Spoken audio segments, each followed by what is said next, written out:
Berto, have you been watching the new HBO series called Westworld? Have you been watching that? Yes, I have. It's a show with everything but Yul Brynner. I thought we would talk about that show because a lot of our patrons are asking us to talk about it because it has a lot of psychological elements to it. Absolutely. And you're very interested in AI, right? Absolutely. So you're waiting for the singularity to occur. I'm not waiting, baby. I'm happening it. Yeah. So I thought we would talk about that. But first I want to talk about background of the movie and some of the characters involved in the production. Then we'll talk about the plot. Then we'll talk about the psychology of some of the key characters and how I don't think a lot of people... I've read a lot today of the commentary on this show, and I feel like a lot of people are kind of missing the core psychology of particular characters, so I thought we could get into that. Awesome. This is the Psychology in Seattle podcast. I'm your host, Dr. Kirk Honda. I'm a therapist and a professor. My name is Humberto Castañeda. I am a singularity enabler. If you haven't already, please become a patron of the podcast by going to patreon.com. There, if you become a patron, you'll get access to all of our premium episodes, and the premium episodes don't have any ads. There's no ads in the premium episodes. Ooh. So become a patron. All right, Westworld. American science fiction / Western / thriller / mystery sort of show, HBO, created by, do you know what it's created by? Michael Crichton. No, it was written, but created by, created the show. Oh, J.J. Abrams. And he produced, J.J. Abrams is one of the producers. Jonathan Nolan, Christopher Nolan's brother. Oh, okay. I didn't know that. Is he so when you say created, meaning he wrote the script or something? He directed the first episode, and I think he's maybe the main producer. Oh, okay. And he's Christopher Nolan's brother. Jonathan Nolan, wow. Yeah. And Lisa Joy. Has he done stuff before this? Yes. He has worked with Christopher Nolan a lot. Actually, he was involved in writing Memento, The Prestige, The Dark Knight, and other Batman movies, Interstellar. Is he the Nolan behind the Nolan? He's the Nolan behind the Nolan. And I don't think Nolan knew. Yeah. So Westworld is based on the 1973 film and the book that was written earlier than that by Michael Crichton. Was it a book or was it always a screenplay? Actually, that is a good question. Actually, well... And the reason I ask is I went through a Michael Crichton craze in high school where I read every single Michael Crichton book, including where he was under a pen name and he wrote the book about abortions. Yeah. And I never read this one. So no, I was actually, it's not a book. I'm sorry. It's he wrote it for the film, for the silver screen. That makes sense because when I saw that this was coming out and I saw it written by Michael Crichton, I'm like, what? Yeah. So did you know that he died? Michael Crichton? Yeah. Yeah. He died in 2008, age of 66. Did you know that, do you know what job he had before he was a writer? He was a doctor. Yeah, he was a physician. A physician. Harvard educated. Very smart dude. Decided to become a writer instead.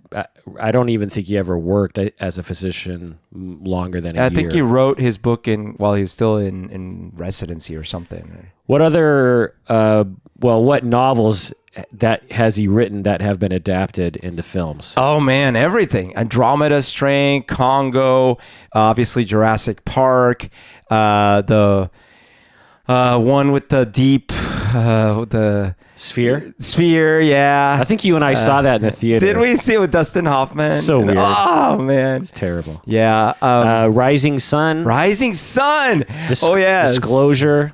Allow me. But no, perhaps I might be of some assistance. The other Lost World, Jurassic Park. I liked Disclosure. I mean, it's cheesy now, but at the time I liked it.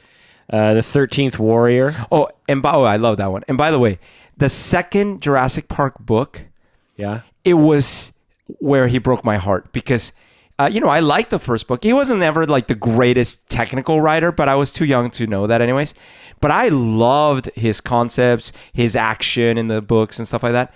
But when you read the second book, it's garbage. Oh, really? It's like he got paid to write a sequel. Yeah. And he just phoned it in. Wow. He copy pastes. He's like, I probably should reverse the sexes of the kids. But other than that... He also wrote for the screen Coma. Yeah. 78. Twister, he co-wrote and produced that movie, Twister. I didn't know that. Yeah, Twister. Strange. Weird. And he also ER, of course. And he was a creator of ER, and he was executive producer and writer on that show as well. So very prolific writer that you cannot deny his ability to write interesting novels and ideas and screenplays. I mean, he's just an amazing writer of our time. Yeah. They made a video game out of one of his books, Timeline, I think it was called. Yeah. It was a terrible video game, but it's funny because they didn't make a movie, but they made a video game. Actually, Timeline was a movie, I think. Did they make a movie? Yeah, I think they made a movie out of Timeline. I never saw it. Westworld, the current TV show. So it should be noted that it was a movie in '73 with Yul Brynner, and it was a popular movie. Did you ever see the original movie? No, I always saw the poster, and I never knew what the hell it was about. I saw it as like a late night movie when I was a kid, when there was only like 4 channels, and I just remember it was freaky. Do they show the Roman world and the medieval world in the movie? I don't know. Okay. I don't know. People are talking about how they should make a Game of Thrones world. Yeah. They combine the two. Anyway, produced by J.J. Abrams, and also the Nolan brother, Lisa Joy, Jerry Weintraub, and Brian Burke. 10 episodes. Season 2 starts. Do you know how long from now it starts? 2 years or something. 2018. That's what they always do this to us. At least 13 months, but probably more because it usually series start in the summertime or something. Yeah. It takes place in the future, in which I think they talk about how they've eradicated disease, and it's a wonderful future. Well, they show how they can heal massive wounds in humans, not just the robots, right, that you would think would, because you remember she slices his throat, the one guy's throat, and they used a little thing to heal him. Yeah. So they certainly have miraculous medical technology. Right. And so this corporation creates this park. Interesting, kind of like Jurassic Park, where it's a park that people make out of their hubris of godlike thoughts. And that's right. Then it turns on them. The series debut on HBO was the network's highest viewership ratings for a premiere since the first episode of True Detective in 2014. Whoa. So, a lot of people watching it. I can't believe True Detective had set the previous record. I know. But maybe it was the second season of True Detective is my guess. I see. I mean, because you're right, 2014 would be the first season. Wait, I don't know. I don't remember. I don't remember either. Yeah, that's right. Anyway, to me, it seems like it'd be the second season because the first season kind of crept up on people, Yeah, but 2014 is too old for the new season because the new season was last year. Ended last year, right? Anyway, okay, I could look it up, but I don't feel like it right now. Stars: Evan Rachel Wood. Do you know what movie she's been in? Is she is she playing the main She's Dolores. Dolores. I don't recognize her. She was in the movie 13. Wait. With someone told me that.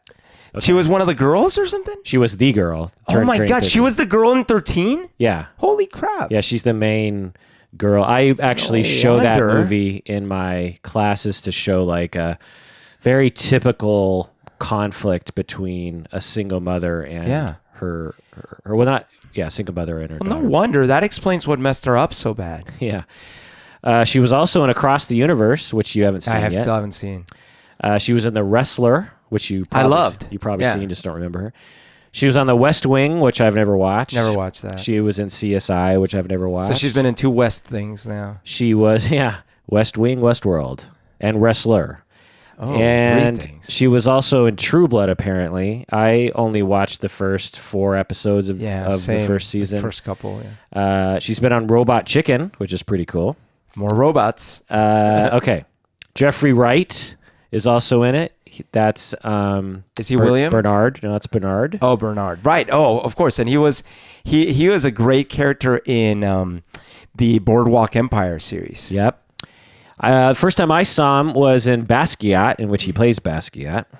Never saw that. He was in Celebrity, which is a movie I don't like. He was in Ali Syriana, which I have yet to see, which you like. Lady in the Water, which was Casino Royale. He was Felix Leiter. Oh, yeah, right. In Casino Royale. He was in W, the movie about George W. He played Colin Powell. I didn't see that movie. Quantum of Solace. You haven't seen W? No. It's good. Interesting. If you're bored, it's worth a watch. Bored. It's interesting, right? Okay. Source Code, great movie.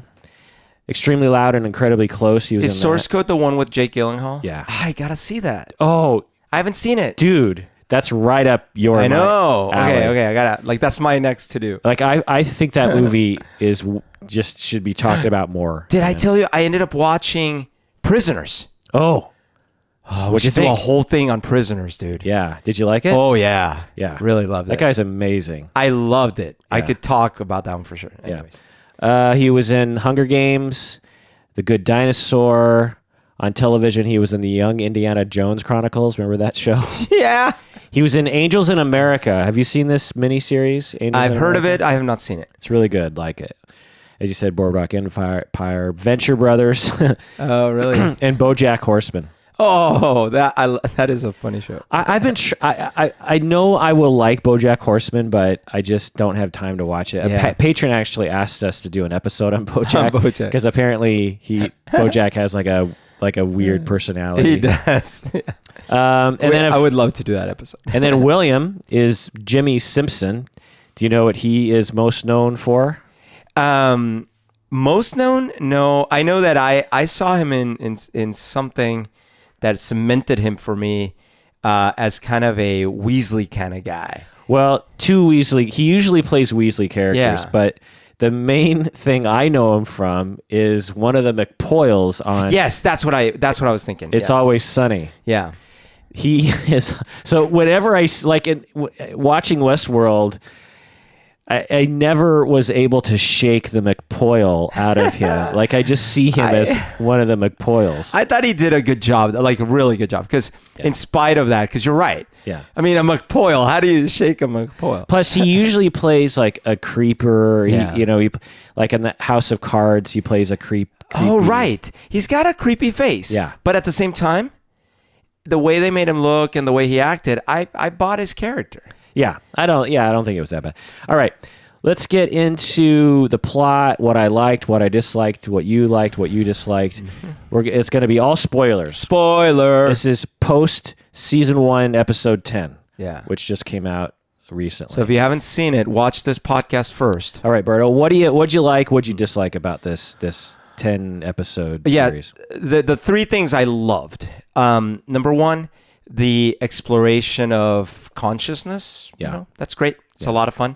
Right. I mean, to have a major HBO, series focusing entirely on consciousness as its main plot, through line is a really refreshing thing to see. Sign of the times, I guess. Number two. Having said that, it just had tons of holes, but tons of violence and sex. Oh yeah. You know what I mean? Number two, the violence and sex. Just kidding. No, number two was the music for me. Oh yeah. The music, and I guess the music and paired with the visuals, it was just really a pretty show. Yeah, really very well picturesque, shot, very well shot, and the music was so great to go along with it. Yeah, I was always trying to figure out the beginning of the series, I noticed Black Hole Sun being played on the piano, and then from that point forward, I thought I should know every single song that was being played on the piano, but then I looked it up today, and a lot of those songs are there were a few. They're more. like not known to me. There's like a Radiohead song I think that's played at some point. Yeah, well, they played more than one because like the last one they played was the end music for the end of a movie or whatever. Exit music for a film. Okay, which is from Romeo and Juliet. Yeah, I mean, I thought that they should have played just all pop songs that you would almost kind of recognize whenever they played the piano. Well, they kind of did, though. I don't think they did. But I also, okay. I think some of the songs on the piano were not in that vein. Because I think what they were trying to go for was, imagine this is the future of our Earth. Right. So they've got the licenses to all this ancient music. Right. And they're almost getting it wrong because it's supposed to be like Western times, but they're like, well, this is ancient music anyways. Right. So, you know. Right, exactly. It's like how people mix up Mozart and Bach. Yeah. And it's classical music. Beethoven. And Gershwin. Yeah, it's all just that kind of music. Yeah, it's 100 years apart. Who cares? Right. Well, like I was hanging out with some high schoolers a few years ago, and a Billy Idol song came on. Their White Wedding or something. And they're like, "Oh my God, I love Billy Joel." and the other kids were like, "Oh yeah, I like Billy Joel too." Oh yeah, Green Day's great. Yeah. And I was like, Billy Idol and Billy Joel could not be more different, but to them, it was the same thing because it's all just ancient music to them. Yeah. Well, getting to the future bit. Sorry. I was getting to my 3. Okay. So the second one was the visuals and the music, and the last one was the acting. Yeah. Lots of kudos across the board for the acting. Right. So the future aspect, while I was watching the show, I was impressed that they never said, 20 years from now or in the year 2042 or it's something. very vague. Yeah, it was extremely vague. It was like, and I love that because I always figure, well, if you're one of those people that thinks things like this is just around the corner, then you can believe that. And if you're someone like me that knows that stuff like this is decades, if not centuries in the future, then I'm allowed my pleasure of, not having to forego my disbelief, but they online revealed, it's unknown if it was a mistake, but in the video there was, how they have online, they have like extras and stuff. Extras. Well, they showed like security camera footage of the killing of all the guards in the final and it had scenes. a date? And it had a date of like 2058 or something. Okay. Or 20, I'll get into it more later, but essentially what that means, if you track back the years, because they actually talk about 30 years and 3, the park is either currently working or it will be working in a couple years. So, right, meaning all the robots, and all that technology. in like 10 years, in like 10 years, right? Because I think it had been open. Really? Because I thought it had been open for. I'll get more into that later, but it hadn't been 50 years though. Oh, I guess it's 16 right now. Right, dude. Oh, 16. Whoopsie. Yeah. So but I'll get more on that later. But anyway, as soon as I heard that, I was like, oh, how typical. But then they re-released the video, and it had the date X'd out. So I'm wondering if like just some stupid, like editor who was tasked with making this video put a date up there as just like, well, just throw up a date, and then got in trouble for it, and they had to take it down. And this, by the way, is one of my issues with the quote unquote reality, and where it definitely hits up against your the way you think things will play out. And it's 2 main complaints. One of them is, so if you notice what's been happening in just the last couple of years, just the last 2 years, not 5, but 2, we went from, Go might be an unbeatable game by AI to maybe it would take 50 years to it was beat. Yeah. Number 2, just 6 months later, they partnered with Blizzard to basically beat StarCraft, which is now a resource management real-time strategy game with humans making like very, very, very advanced level of decisions. In 6 months. Have you talked to Siri lately? Have you talked to Siri? Yeah, but Siri, of course, but and have you seen robot technology? But how long have you been able to talk to Siri? Okay, I'm just saying. I know. So humans have been talking for the past since I've known 8 years. 8 years. Just around the corner. No. I never said just around the corner. What I said is it is like the whole Kurzweil thing. It's exponential. Humans are terrible at detecting exponential change, and so to us, it's like, dude, voice control will never work. It's always been terrible. But when we actually stop and think about the fact that we can now dictate full sentences into our phones, and it gets it mostly right, that's huge improvement in just the last few years, right? Voice recognition is extremely different. Yeah, you're just narrowing on one detail, though, right? So being able to code a sound wave into the likely word that someone is saying. No. That's not what they're doing. They're actually way past that point. It's predicting based on grammar and stuff. That's fine. Yeah, and it's picking up meaning. It's picking up semantics. Right. But the ability to think. Of course. But look at what the show showed us, that 30 years... No, you're right. Like 40 years prior to the current timeline of the show, they had automatons that basically seemed almost human, right? And they're telling us that if we compare the rate of change right now with technology, they're telling us that in 40 years, almost nothing changed other than they made it feel a little more realistic. Look, people argue about this all the time. No, but you're... And you and I are not going to produce... And neither one of us are going to be able to, predict the future. But you're starting from zero. I'm not starting from zero. I'm starting from the premise of the show that when the park started... They already have fully free-moving automatons, Great. Right? Either way, when the date that was on that one thing, which I'm hoping the creators are like, no, we'll never say what date this is because that's a surefire way to get a lot of criticism. Or if you said it too far in the future, too many people will not feel connected to it. You know what I mean? And I would estimate, and I'm not an expert by any means, but based on the scientists that I read and listen to, this sort of technology is extremely far in the future. The ability, AI, it's hard to know exactly when that'll emerge, but that is, at some point in the future.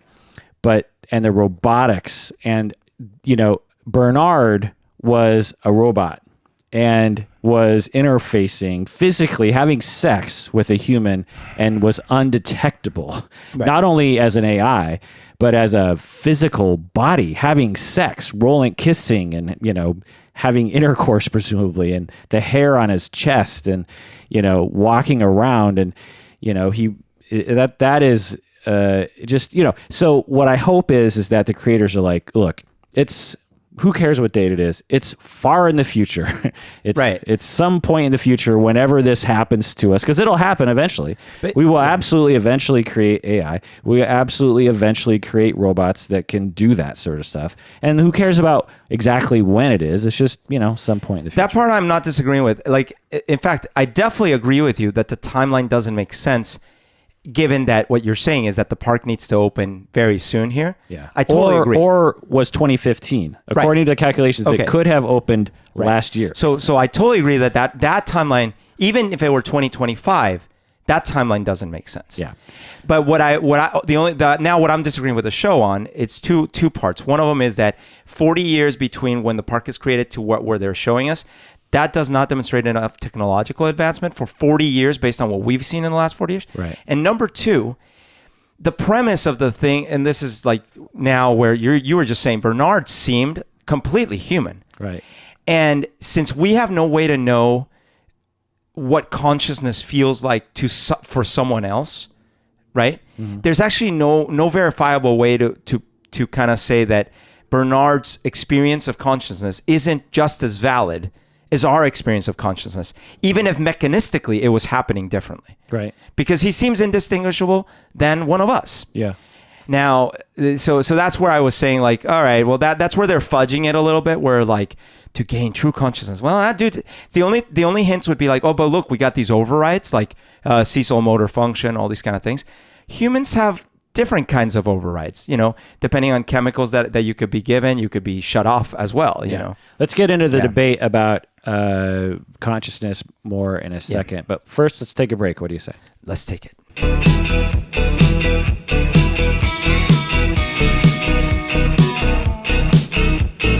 All right, we're back. So people, if you haven't become a patron yet, do so. If you like episodes like this in the patron zone on the premium feed, there's a lot more stuff like this where we just dive deep into all sorts of stuff. We love being patronized. Also, tell a friend or a colleague about the show because we really depend on you to spread the word. Also, you can rate us on iTunes. And if you rate us on iTunes, we'll send you some swag in the mail. So, and if you've already rated us on iTunes, shoot us an email at contact@psychologyinseattle.com. That's contact@psychologyinseattle.com, and we'll send you some stickers. And along those lines, Berto, we just got our new stickers in the mail. What? I want to see them. They better be like an awesome looking sticker. I want to put it all over my face. I'll definitely put them in my car, in my cereal. Whoa. This is that picture we took at the art show years ago. When you so Ann Leibovitz was having a private party at the W Hotel, and I told you to break us in, and so we got as everyone was filing in who had tickets and stuff. You and I walked up to the front, and you convinced the door person to let us in, even though we didn't have tickets. We did not have tickets. And so, and at that event, they had this photo booth, and we took that show. But anyway, that was a while ago. But Berto, these are great. Let's give away some stickers. Pick a letter between A and Z. G. Now pick a number between 1 and 10. 7. Graham. He will get some stickers. Give me another letter. N as in Nancy. And give me a number. 2. We got Natalie White. Ooh, Natalie. Okay, give me another letter. I don't know anymore. Oh, R. R and a number. 4.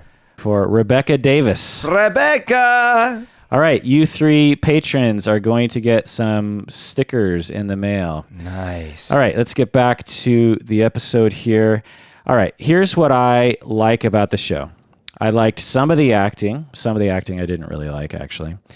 The cinematography, as you were saying, very pretty show. Which acting? The Evan was great. Everything she did was great. Jeffrey Wright was great. The CEO annoyed me, actually. Who was the CEO? The woman who was in charge. Oh, the one that got killed? Yeah. The guy who makes the storyline, the guy who's like... Oh, he was bad. I mean, that was... And then the guy who's the tech, the repairman, the like guy with the beard. Oh, the beard guy? You know, the Asian guy and the beard redhead? guy. Redhead guy. Like, his character... I mean, I don't really blame him so much. I blame the writing and the directing for that. For both those for all 3 of those characters, I didn't like because they were just cartoonish in the way that they are portrayed. It was stupid. Now, so I totally agree with that. However, I ended up getting the sense because of the last episode that perhaps at least the Asian guy was helping her because he was supposed to.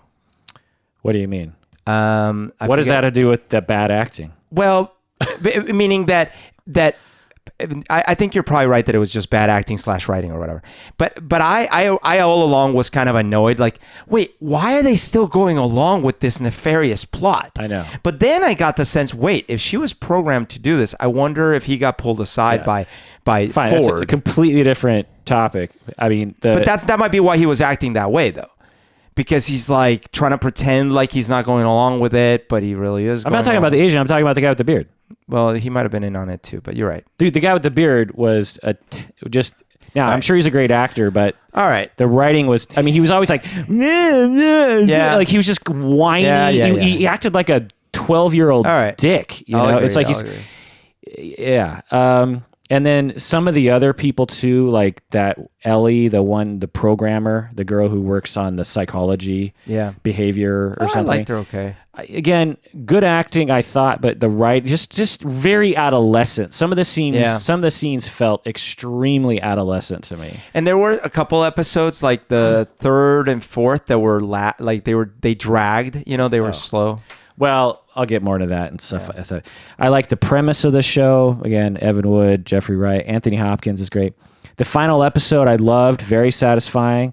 I had no idea that the man in black was William. Did you know that? Unfortunately, I did, but not because, well, I figured it. I would have figured it out by the previous episode, but the problem is that online people posted and I wasn't looking. It was just one of those like accidentally scanning through Facebook, and someone's like blah, and someone said that on Facebook. Yeah, but they didn't know. They just were guessing. It was a Reddit thread that they were guessing, right. And so Yeah, I didn't want to believe it, and I have a lot of reasons why I feel like it doesn't work well. But I wish I would have seen that, because I wish I would have seen the last episode first, because as you were saying, it drags in the middle. Yeah. I didn't think it was the second, third. I thought 2 through 9, episodes 2 through 9.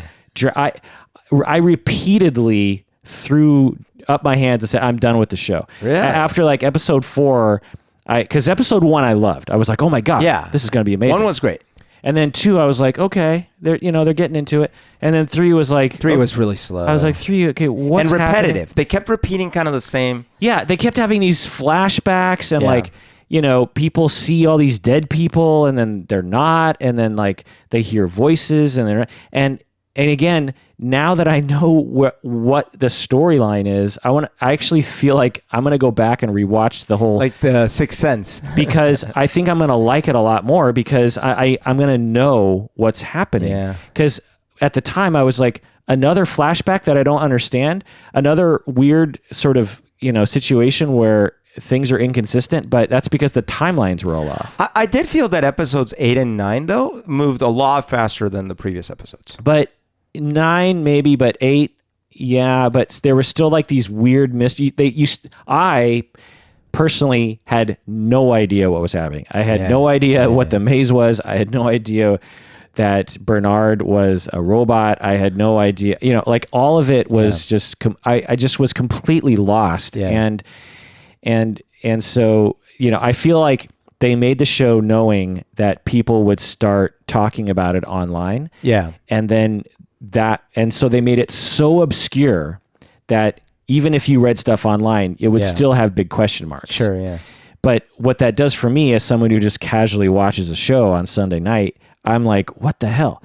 Yeah. I stopped watching it twice. I announced to everyone that I knew I was done with Westworld, and then when episode 10 came out last weekend, I was like, okay, fine, I'll watch a little bit of it.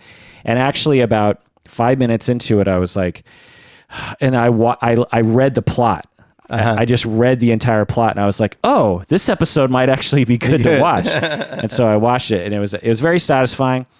I love the fact that the maze was just a metaphor for consciousness or self-actualization or something, and not an actual maze. Because that was actually another thing that was bothering me. I was like, so the Man in Black is headed toward this maze. Like, how stupid is that? Like, he's gonna enter like the Scorcher trials or something, and he's gonna be running through this maze. There's gonna be like animatronic monsters chasing him or something. I was just like, this is gonna be so dumb. Well, and at first, earlier in the show, I thought that before I knew that Arnold was actually dead, I thought that the whole thing is that Arnold had made like a secret area for himself, and this whole maze thing, no one was supposed to find it, but that was like the way to get to him. Right. That's what I thought. Yeah, but that would be stupid too, right? It's like, I mean, it would be something, but I love the fact that it was like not a maze at all. Yeah. It was nothing. It was just a metaphor. Yeah. That Arnold had said to Dolores, right, as the singularity, yeah, as coming to consciousness, But it's weird because they had that maze on like someone's scalp and on so I read places. on Reddit like why that would be, and it's possible that what was it? It was like maybe they thought that they should, they were thinking that maybe the ghost people started to realize the maze was like a thing, even though they didn't know what it was. They just saw it as like a spiritual, they were getting visions of the maze, or there was talk amongst the robots about this maze. Mm-hmm. And so it became kind of like this mini religion. I see. And then they thought, well, maybe as this theory goes, is that maybe the creators of the robots thought, well, let's fuck with the robots by putting a maze on the inside of the scalp, so that when you take the scalp off, you see a maze there, and it just creates more of this mysticism for these robots to like have a culture around something that they're attracted to. You know what I mean? I could see that, but it's still the whole thing of the Man in Black hunting for this and finding the scalp. It seems like it was prepared for him.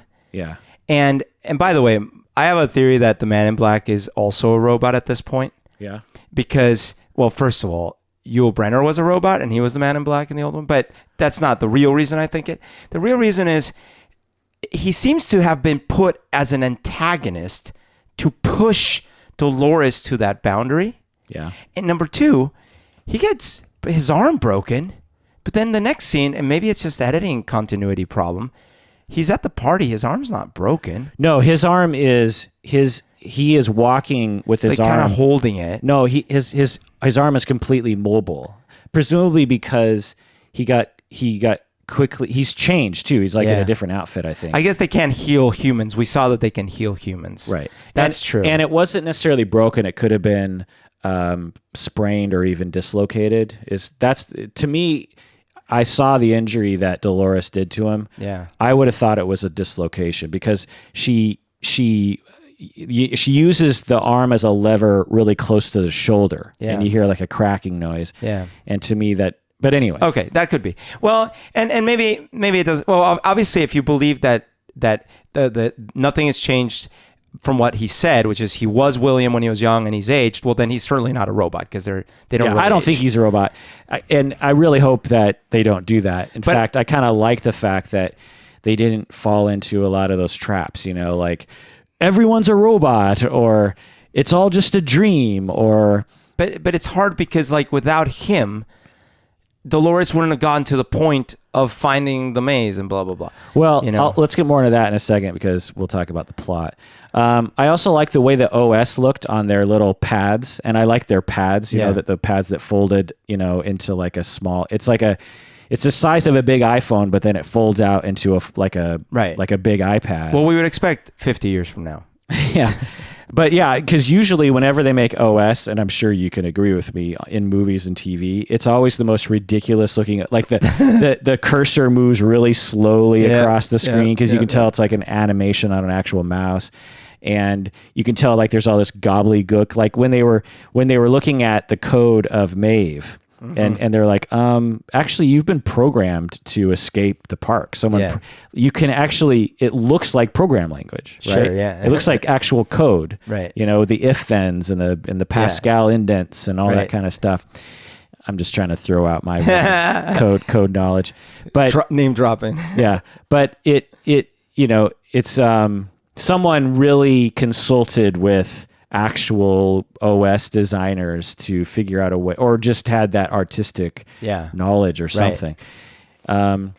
It also looked very real too, because all the actors were doing were looking at a blank piece of wood or plastic, and so and they were interfacing it with their fingers and stuff, and so whoever made that was just really good at making an OS look real. Yeah, absolutely. I also loved, again, the fact that it's not, it's all a dream, or they're all in a matrix in the future, or this is actually purgatory, like in Lost, or this is all Arnold's afterlife. Right. It's like they didn't fall into any of those kind of cheesy traps, or like when Battlestar Galactica ended, it was like, actually, it's like it appears to be what they are saying it is. It's a park in the future. Right. These are regular humans, like our grandchildren, going to this. It's all not. It's nothing crazy. It's nothing totally crazy in terms of. Yeah, although we haven't seen the real world yet, we don't know if it's a total dystopia or what. Yeah. Also, I got the sense that it's very likely we'll see Ford again because he probably created a robot of himself. Well, it's right. So we'll get into more of that in a second too. But I actually have a theory about the season 2. It's not like a strong theory, but a guess that they're not actually going to focus on this world, that they're going to do Samurai World. Oh, they better. They've shown us samurais. But I have a feeling like, because you don't necessarily have to come back to this world. Do you know what I mean? Like you could refer to, like say you're in Samurai World, and like just one character sort of crosses over. Like there's not a compelling reason necessarily to go back to this world, because where they're at right now is the robots have killed all the humans. Well, we'll get more to that in a second. Okay, let me talk about the things I hated. I've already talked about. The entire season was purposely convoluted in a similar way, just like Lost was. And you know how much I hated Lost. You know how much I hated Lost. It's basically the writers grew up watching Scooby-Doo just like I did. And the whole premise of Scooby-Doo is, you come upon a city or a town and all these crazy, wacky things happen. And then in the last 30 seconds, you explain it all. Yeah, and they make no attempt to make it make sense, right? Because the when they show us the ghost, he's like 16 feet tall, free floating, looks completely real, and does magic. Right. At the end, he's the size of a human with a mask, right? on a wire or something. Yeah. And so this show had that exact same thing. Again, if you weren't reading online like I wasn't. And if you weren't like really concentrating, and really theorizing, like I was just passively watching the show, then, and even if you were really concentrating, my guess is you'd still be confused. Every episode ended with some massive twist. Mm-hmm. They always had to end with like, oh my God, she shot herself in the head, and it's just like, it's so annoying to me. It's not real storytelling. It's Harry Potter suffered from this as well. It's like basically I can just see the writers. They sit down. They're like, oh my God, okay, we're going to make an amazing show. Okay. They come up with a very interesting premise. Right. They come up with an interesting premise. Right. Then they figure out the ending. They're like, okay, this is where we're going to end. And then they write in a super convoluted, boring story, knowing that they'll reveal everything in the final episode. But they don't leave enough clues along the way to help you understand. Plus, none of the characters I cared about. I'm still debating whether or not I care about anyone in this story. I care about Dolores for the most part, particularly now, but I'm really not quite sure about that, because in the final scene we see her basically reprogrammed, kissing Teddy and frozen on the beach. Like, I'm not sure where she's at exactly. Is she actually conscious? No, remember, that wasn't the final scene. The final scene is she shoots forward and is now freed herself. Right. Well, more to my point, she's a psychopathic killer who killed a bunch of innocent humans. Of only humans, though. But they're humans that enslaved them. So it's like, you could equate it to like a slave revolution. I guess, but why not say, hey, we have consciousness. Do you mind letting us live? Because they won't believe her. Because they can say that and they won't believe her. Or how about getting a human on your side or something? Like, I know. She murdered a bunch of people who are on a board of directors of a park. Yeah. It'd be like, the panda gets a gun and shoots all the board of the zoo in Seattle. But you don't get the sense that they're making kind of a slavery kind of analogy. But my point is I care about Dolores, I think, but I'm not quite sure. Yeah. When I watch Game of Thrones, I care about almost everyone on that show. Mm-hmm. They make me care about Jamie, for crying out loud. I care about John, and I care about all the people who die. When they died, I was like, oh my God. In this show, people are routinely killed, and I'm just like, And I'm thinking, well, maybe that's the point of the show. They're trying to like make it all seem pointless, like a video game. But at the same time, I remember about halfway through the series, I was like, do I care about any of these people? and I didn't. And so they really didn't give us enough sympathetic characters other than some of the robots. But even the robots you're supposed to care about. Well, no, I'm not saying they did a good job of making us care, but even just the requirement for caring would be like you can kind of sympathize with them, empathize a little bit, and they only did that really with a couple of the robot characters. Because if you think of the humans, even Ford, it's like, well, for most of the show we thought he was a bad guy, and at the end you're like, well, okay, he's not a bad guy, although he got all the humans killed. He's very distant. You care about Jeffrey Wright. You care about Bernard. You care about Maeve, kind of. I actually cared the most for Bernard because of his struggle to come to grips with the fact that he didn't know he was a robot, and he thought he had a son and all these things. To me, I call me a biologist centrist person. is I don't really care about AI, especially because about the AI characters. I'm not really invested. Like if Ford came along and turned off all the robots and just like deleted all their memory, I don't think I wouldn't feel the same as the Red Wedding. Do you know what I mean? Right. But I think and you would probably agree, it's not because they're AI characters. They just didn't give us enough to actually care. Right. Like what's her name? The madame who's now Maeve. going after Maeve. You should be like, oh, she's going to go find her daughter. Yeah. But you're right.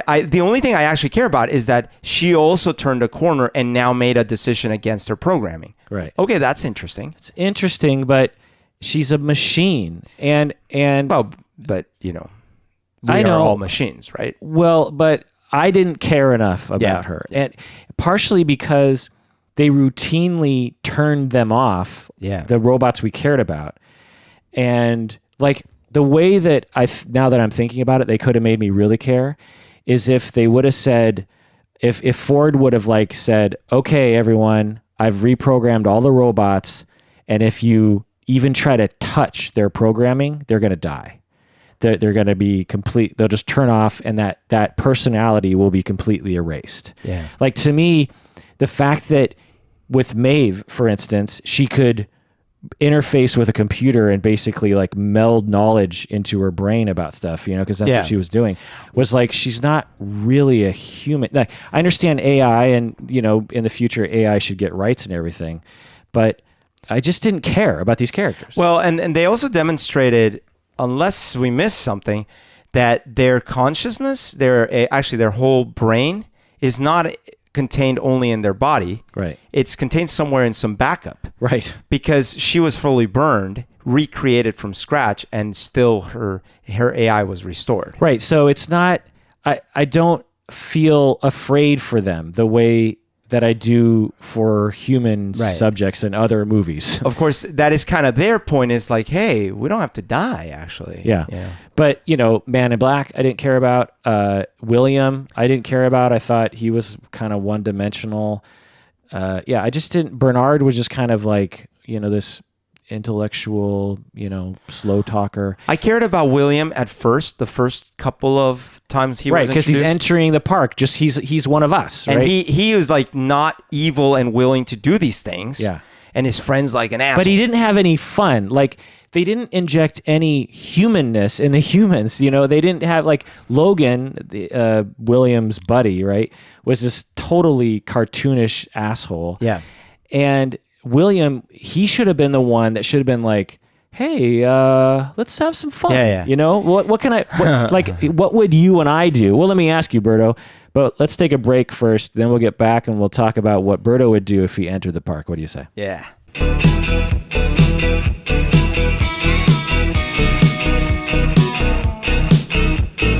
All right, we're back. And just a reminder, become a patron if you haven't already, and rate us on iTunes. Let us know, and I will send you some swag. You know what I expect? What? Expecto Patronos. Also, you can go to Loot Crate and use the promo code Psychology, and you can get a discount, and we get a kickback. And also, you can join the Facebook fan group that famous patron Lyndon is running. It is a Facebook page, called Psychology in Seattle Fans. And it's not run by Berto and me. It's run by a patron. And so you guys can go hog wild. It's already more popular than our regular Facebook page. Quite honestly, it is a smear job against me, and I don't like it. Yeah. So, Berto, you enter the park. What do you do? What's the first thing you do? Like, honestly, like really put yourself... really honestly, because I was going to say I started a death cult and cover myself in robot blood. But okay, I'll do it really honestly. All right. No, actually, really honestly, here's the thing. I'm not that interested in living in the Old West, except for the whole like gun, what do you call them? Like the draw and quick draw, yeah. Duel. And playing poker. Basically, you know what? I want to recreate certain scenes from the movie Tombstone. Okay. That's what I would do. I would probably be like, hey, I know you guys have your little programming. Who do I talk to so I could get like a custom, I'll pay more. So you'd want to have an adventure. Yeah, like an OK Corral type thing. And you shoot a bunch of bad guys. Yeah, and which by the way, this is what I would have done along these lines, that would have, I think, improved the show dramatically. I would have spent the first 3 episodes of this series having fun in the park. Right. No one had any fucking fun in this park. And getting humans to actually bond with some of the robots as kind of almost friends and going on an adventure together. Yeah, friends, right? Adventure. Right? Exactly. Because then when the 4th episode takes a dark fucking turn and your friend gets raped or murdered and head decapitated, then you care. Right. Good call. Yeah. This suffers from the same thing that the Star Wars, episode 1 through 3 is. No fun. Basically, they had a premise of, well, eventually Darth Vader is going to be, born, and there's going to be some battle between him and, and so how can we fill in the details but that's not a way to write a story. Yeah. It's like 3 hours. No, it's more 6 hours, 3 times 2. Yeah. Basically 6 hours of filler. Right. To get to Darth Vader, stumbling off of the block. No! Anyway, okay. I love how this devolved into a episode 1 through 3 bash. Yeah. All right. I also disliked the annoying repairman dude. I already said that. Sorry, what would you have done? What would you have done in Westworld? What would I have done? Similar. I would have wanted to have an OK Corral kind of thing. I probably, we got to see, it's just like a video game where you enter the town or like in Skyrim or something. Right. And each person has a mission that is going to offer it up to you. I would probably have joined up with the posse because that seems like a fun kind of like, you get I wouldn't want to be alone because I'd be like that'd be creepy actually in that whole space by yourself. Right. It's like, okay, I'm with this the good guy posse and the sheriff, and we're going after some bad guys. Like, okay, and I'd be like, okay, we're riding on horses and where are the bad guys? Like that'd be fun. Yeah. You know what I mean? By the way, they should have shown us some sort of leveling progression for the humans. Yeah. Because that would have made it interesting. It's like, what level are you? Yeah. But no, of course, they had to spend the entire time from episode 2 through 9 just confusing me with all these flashbacks. And the whole other thing about this show is it was existing in 2 different timelines, and they purposely threw us off the scent several times. And it's even did you have more any than 2? Huh? It's more than 2. Well, it goes back to, an even before timeline when Arnold was still alive. Yeah. But the main timelines are the William timeline and the Man in Black timeline. Those are the 2 main ones, yeah. And I had no idea. And so I want to go back and watch the show because I bet you I'm going to like it much more because I'm going to be like, oh, okay, I know what's happening here. Well, the episode where they showed us, what's the name of the renegade outlaw guy? Wyatt. Not Wyatt. Not the he's kind of like the sort of he looks Hispanic like Logan looking. Actually. Yeah, he has a beard. I forget his name. Okay. That guy. So what the guy who dies at the end with the gun and the elevator and stuff. Oh, no, I'm sorry. I meant he's one of the robots in the park that the Man in Black at one point is dragging by a rope. Oh, that guy. Yeah. I forget his name. Okay. Well, that guy, there's that episode earlier on where one scene he gets like shot and killed, and the very next scene he's wearing something completely different. Exactly. That's where I was like, that's different timelines. That's different timelines. Yeah. But to me, I was like, oh, well, they must have just brought him downstairs, fixed him up, and brought him back up. Which at first I thought as well. But then I was like, but then why is she wearing 2 different outfits? And why is, But again, same thing. Yeah. Because they are frequently taking the robots downstairs, redressing them, bringing them back up. I thought that was it. And I thought, what terrible writing, because how does that work? But they're trying to purposely confuse you. That's their good writing. I hated all the shooting, actually. I like action in movies, but the guns lost all meaning to me.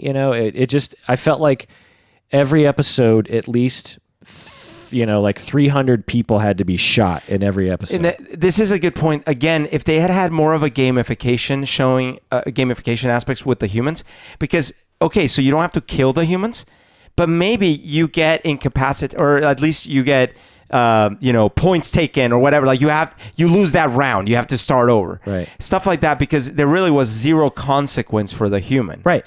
Yeah, exactly. William, Man in Black, Logan. And that was I never worried about them because it was like, they can't be harmed. And if you've, as I'm sure you have, anyone who's played a video game like Grand Theft Auto with all the Easter eggs on, with all the cheat codes on, knows that that's fun for like 10 minutes. Right. Because you're like, oh my God, look, I got the tank and I'm shooting everyone. Nothing can kill me. Right. That's not fun. Well, and that was the Man in Black's whole thing That's he wanted it to have actual consequences. But they would have only had to hire any one of thousands of video game consultants out there that could have told them, hey guys, add a little leveling system. Right. Or when you get shot, you have to respawn back at the train. That's or right. Also, tell me if you can explain this. I thought all the robots were made up of like white fibers. The new ones. Oh, the new but Dolores is the one of the oldest models. She looks like a robot. And she has more metal inside. Oh, okay. Which is weird because they said the new ones are actually cheaper to make than the old ones. Well, I guess that kind of would make sense. But yeah. On the website, again, 2052 is modern day, which would mean that William enters the park in 2032, which means that Arnold died in 2018, which means that Westworld started in 2015. Wow. Yeah. Now, they did show us that the very early ones were, in fact, pretty crude. They kind of amble around and they don't really dance well and all these kind of things. Sure. I also didn't like, again, just how some of the a lot of the humans that worked in the park were just terrible human beings. They were rapists and just awful, like sex deviant weirdos. Aside from the Asian guy. Right. But maybe it's a self-selecting pool, right? Yeah, but it doesn't. If I was in charge of this show, or if I had an influence, I would have said, "Look, tone it down a little bit." I agree. Like and actually, that would have made it more compelling because when the robots turn on them, you'd be like, "Okay, that's interesting," because I kind of care about some of the humans. Right. You know what I mean? Like the humans are just doing their job, and of course they don't consider these robots to be sentient. They're things. They're like a toaster or something. Anyway, also the after credit scene when that snake woman is going on a killing spree. Armistice. She's killing all those people. She's losing her arm, and it's like they're like seesaw motor function.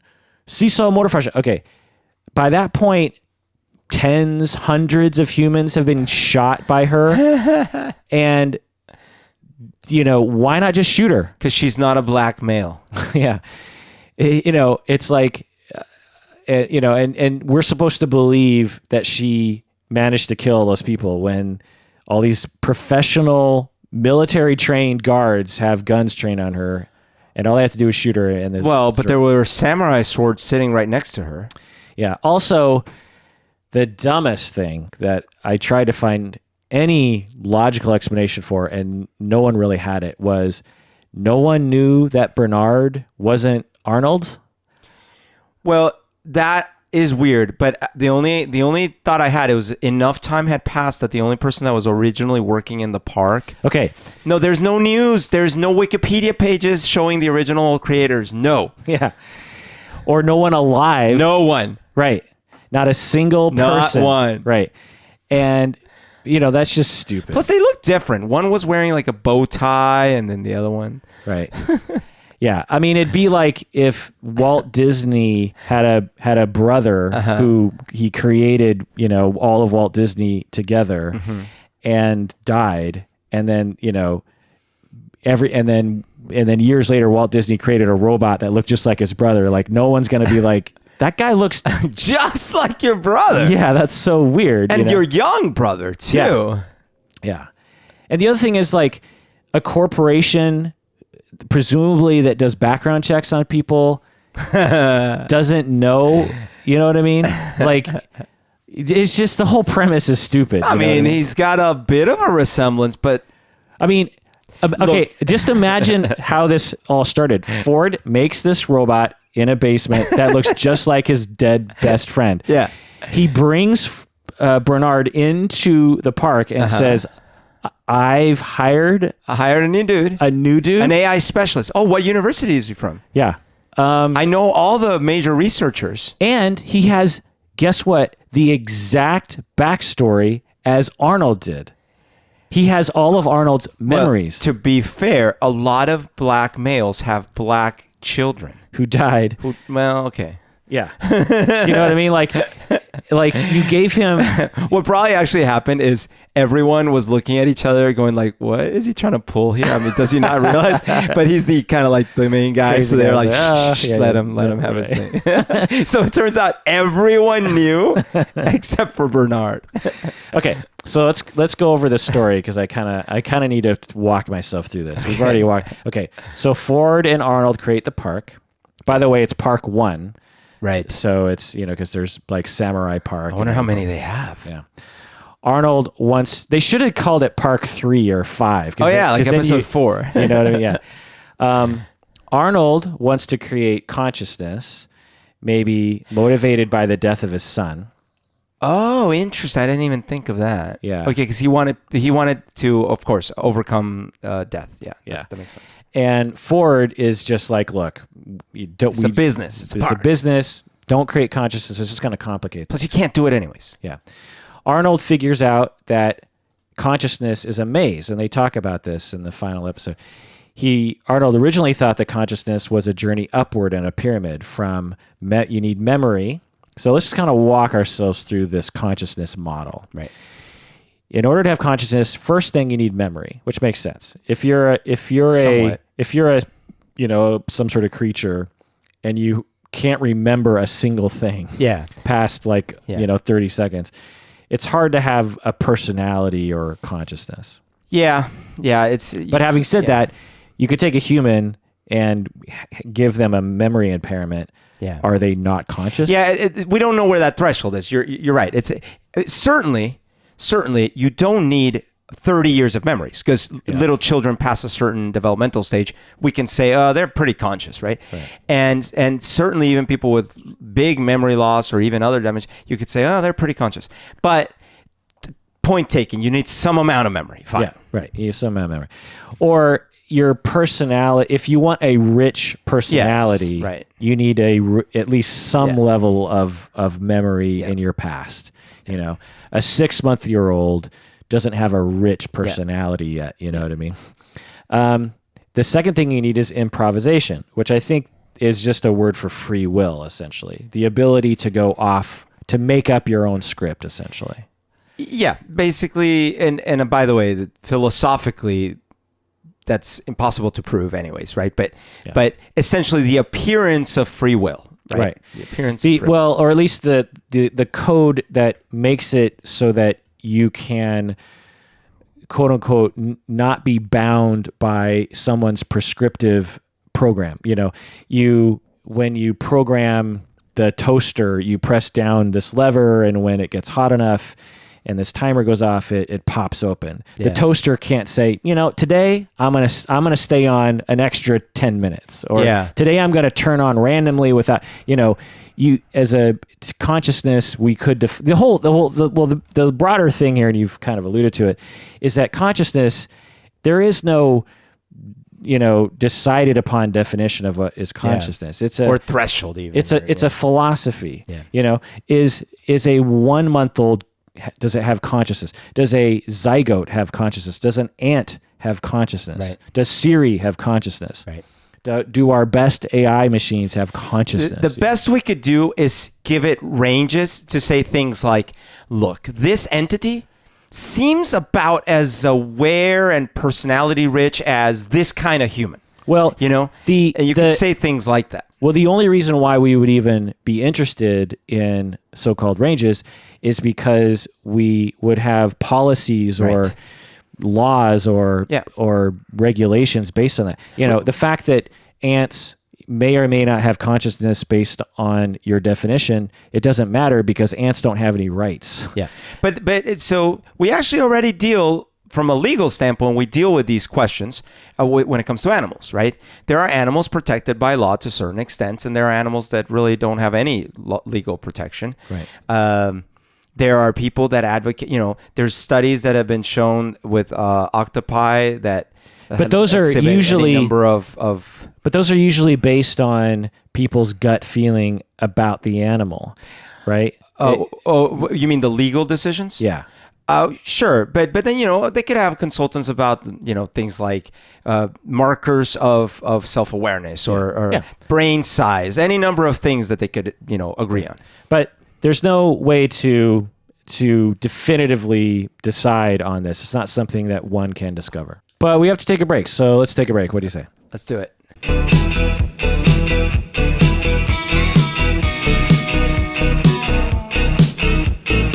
Okay, so getting back to the story, Arnold wants to create consciousness. Ford is like, no, let's just make a business.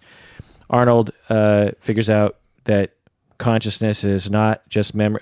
So the third layer, so you have memory, then you have improvisation or free will, and then you have self-interest, which is the thing that he thought if he could get them to be self-interested, then they would be conscious. Yeah, and he represents this as like when it's that little voice inside your head that's basically telling you what to do. Right. But by the way, there is a bit of a, what do you call it? They didn't explain this part well, because you could say that improvisation is what Maeve did at the very end, where she improvised. The program said, go to the mainland, and she improvised by staying in the park to go look for the daughter. Right. But that's maybe the stronger definition, and maybe they just meant, no, we meant improvise within the range, the allowable parameters. No, I think that was on purpose. I mean, that's just my guess, is that the twist was Maeve seemed like she was the one gaining consciousness because she was acting on self-interest, right? But then we find out she was being programmed for self-interest. Oh, so the first thing she does, that's the very, according to what I think they're saying to us, is the very first thing Maeve does that is not of her programming was when she gets off that train. That's correct. But what I'm trying to say is this.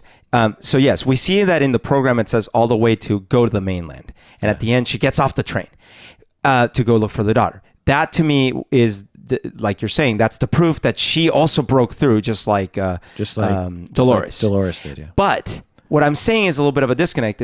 You could define that as improvisation. Yeah. So it depends on how you, not necessarily like the second layer, right? Because self-interest, depending on how you define these things, you could say that improvisation is when you veer from the programming. Well, right. if that's what improvisation is, well, then she's only improvised. Right. Yeah. All this is putting words to things that cannot be encapsulated in human language, and so and I think it's an interesting thing to portray and think about. Yeah. But instead, he finds out that Arnold finds out that it's not a journey upward, but a journey inward. And he thinks that it's a journey inward towards self-interest. But then later, Ford adds another layer to this, not just memory, improvisation, and self-interest, but after Arnold dies and Ford decides to continue Arnold's work of trying to help the robots attain consciousness, is Ford adds a fourth layer. You remember what that was? It was suffering. Oh, right. And that's right. Meaning that said, Arnold missed something. Right. Meaning that the world is not as you want it to be, he says. In order to be conscious, you need suffering. And this is another theme of the entire show, is grief and suffering. In that in the beginning you have everything's fine, but Arnold, his son, dies. And then he becomes driven by his grief and suffering to create consciousness where it probably shouldn't be created.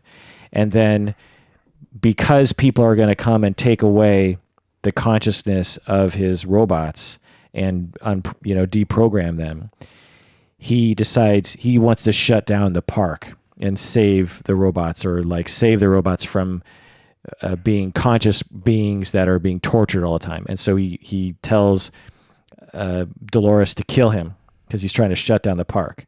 But then Ford manages to save the park, but now Ford is suffering because his best friend killed himself out of a fight that Ford and Arnold were having. And so out of his suffering, he says, I'm going to improvise here, and I'm going to start creating consciousness in the robots too. I'm going to go against the man. And then, Dolores in her suffering, that's where she becomes conscious, is grief and loss and being raped and being hurt and all the pain.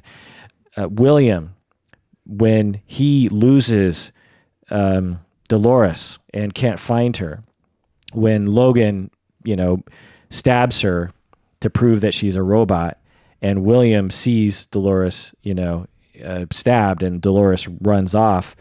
And William, do you remember that whole scene? Yeah. And William is, he's lost Dolores, and then in that process, he goes on a massacre trying to find Dolores. He just goes completely, psychopathic and starts killing all these people.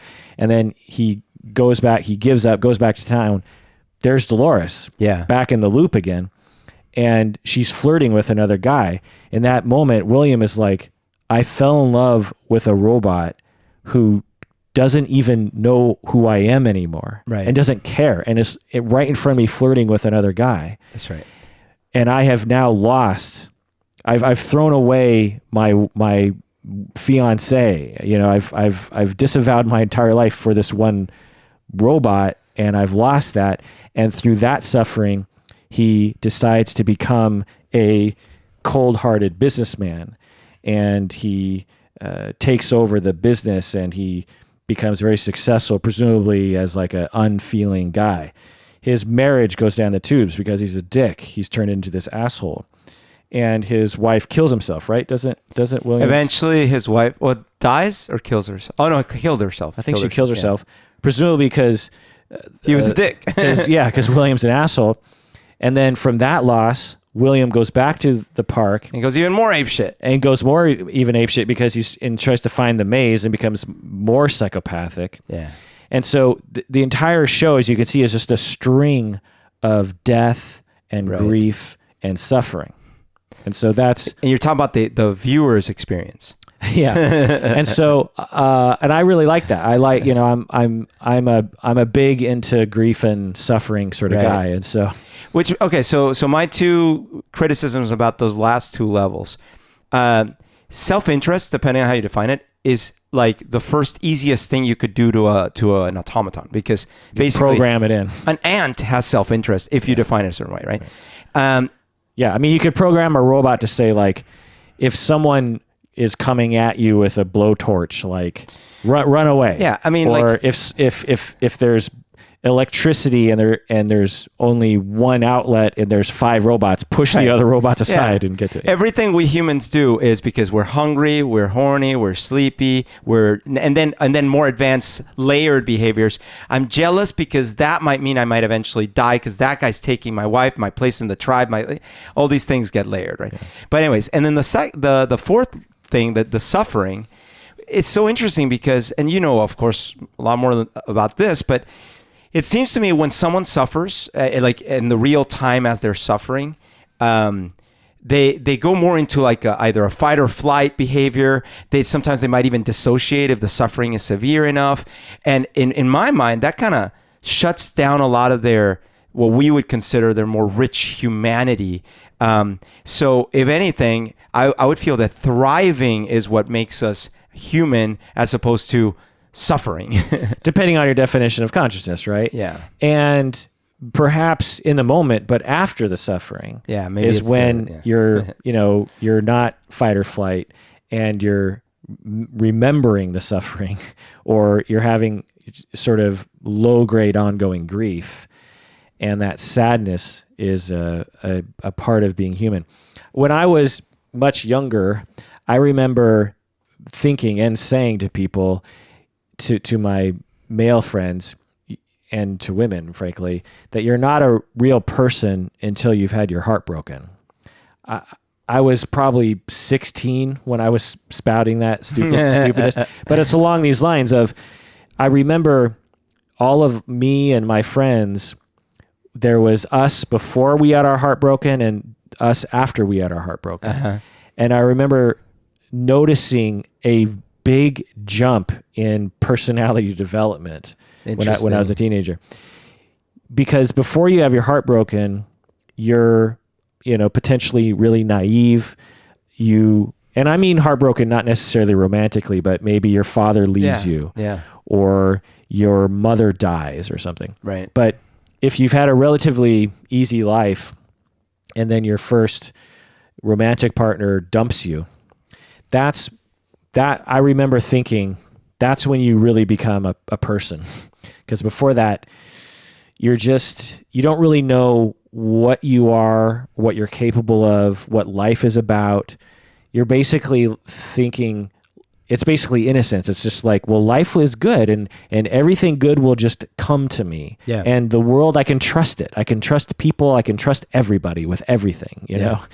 And so I think, this is along those lines. It's just, I think they're mixing things. Well, obviously they are, because you were conscious before that and after that, but you were definitely a different, more advanced or more well-rounded or something kind of human. Yeah. More interesting. More interesting. Yeah. But then there are extremes, right? Like if you get severely abused as a child, you can become kind of like a shell in a way, Yeah, you're traumatized. Yeah. So Arnold creates the Reveries while he's still alive. He was the one who created the Reveries, allowing the robots to retain memory of the past. Basically, it's like an unconscious or repressed. Was it Arnold? I didn't remember if it was him or yeah, well, we're made to believe that it's Ford, but then in the last... everything's revealed in the last episode. Everything, yeah. But Ford reveals that Arnold created Arnold, they're basically like repressed memories of past suffering. I see. Which is another confusing thing, because I thought the Reveries were created recently by Ford. Yeah, but that was apparently they've been around from the beginning. Arnold hoped that these Reveries would help the robot attain consciousness. He created the Reveries because he was trying to give life back to his son, So there might be this thing where he did create them back then, but they weren't active, and only recently Ford realized how to get them to be active or something? Maybe. I'll tell you when I rewatch the entire series. Which is kind of cool because it's only 10 episodes, Oh yeah, right. Although there's another possibility. When they were having... Oh, no, because they had the other characters. I was going to say that since Bernard was created so many years ago, there was a possibility that he could have been having this conversation with Bernard about Reveries years and years ago. Yeah. But who knows? Also, they talk about the bicameral mind, which is giving them an internal voice. Yeah. I think bicameral meaning like you have... two places that you have a dialogue in your brain, essentially. Yeah. There's this voice and then there's the you, or there's two yous talking or something. Yeah. And basically Arnold and Ford were trying to like create this to move towards consciousness. And it kind of starts off like schizophrenia, where you hear a voice talking to you, right? But then with Dolores, and the singularity for her was when it morphs into her voice. Yeah, because he says like, this whole time, it's been you. It's been me. Okay, we've already done the AI discussion. Arnold has many conversations with Dolores that are depicted actually in the TV show, and we don't realize it's Arnold. We are led to believe it's Bernard talking to Dolores, right? In all his episodes. So that's another reason why we want to rewatch all those episodes, because I'm guessing most of the time in which Jeffrey Wright is talking to Dolores, it's actually Arnold talking to Dolores. Yeah, because we thought it was one of these like, hey, some of the robots are acting funny. Okay, I'll go talk to this one, right? And then he starts like doing funny things about it. But instead, no. That's Arnold all the way back in the past. Right, it's a flashback. And in fact, that's probably the oldest stuff they showed us. Well, they showed us, maybe. Or some of the oldest stuff. Yeah, right. So Arnold is trying to help her achieve consciousness. Then Ford tries to control Arnold. So Arnold tells Dolores to kill all the hosts and Arnold, and so he can shut the park down. Arnold combines Dolores' consciousness with Wyatt, which may or may not even exist as a character. It might just be like a set of personality traits. And so in the end, when the final scene happens and we see Dolores killing everyone, presumably that's this dormant Wyatt character inside of her that is a ruthless killer and can kill everyone around her. By the way, this park can't actually be making much money, right? Because there's not that many people in it. Well, it might be really expensive, right? Yeah, I guess it's a bit. I mean, what's that business model like? Like, all right, we'll charge it. Yeah. Well, it's hard to tell how many people are in the park at any given time. Well, but they don't show us that many towns. They show us like, a couple towns, right? And there's rarely that many humans in those places. Right. Maybe, so maybe like 100 guests at a time. Yeah, if you think of Disney World, how packed that is. Yeah. Right. So he has Dolores kill him. So they'll shut the park down. He might be depressed because his son died and he can't go on. He even says, "I'm going to go see my son now." Yeah. And his mission by killing all the hosts and having them actually kill themselves, Dolores kills Teddy, shoots herself, and then shoots Arnold. What's his mission there? Do you remember what his purpose is? Yeah, so he wants to shut the park down. That was it, because he's like, all right, I'm going to revert the code that makes her conscious, and then I'm going to cause this thing to implode, because I can't in good conscience have a park where people that are real are getting tortured. Okay. That's what I thought. And raped. Okay. So that's about 2018-ish. And according to the perhaps false identification. Ford saves the park by convincing everyone that he can control the robots. Ford completely scrubs Arnold's existence, presumably so that he could create Arnold in the future. Mandela effect.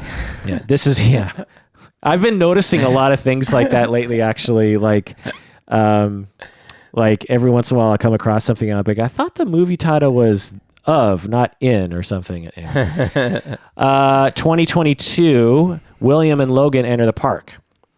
They have already buried Escalante in sand.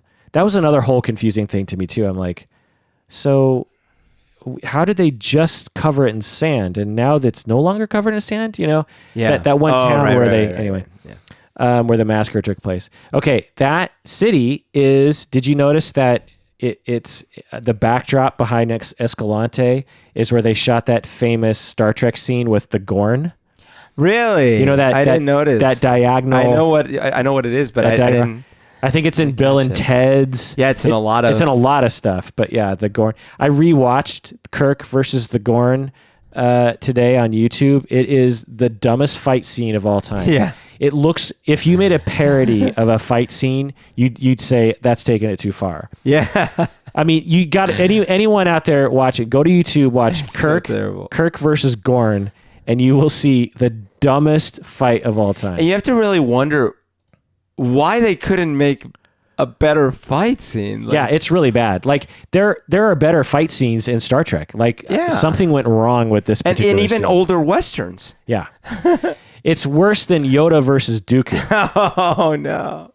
It's called Vasquez Rocks near LA. Chipmunk versus. Okay, William falls in love with Dolores, right? Fast. Okay. Like that happened way too fast. So he goes on an adventure.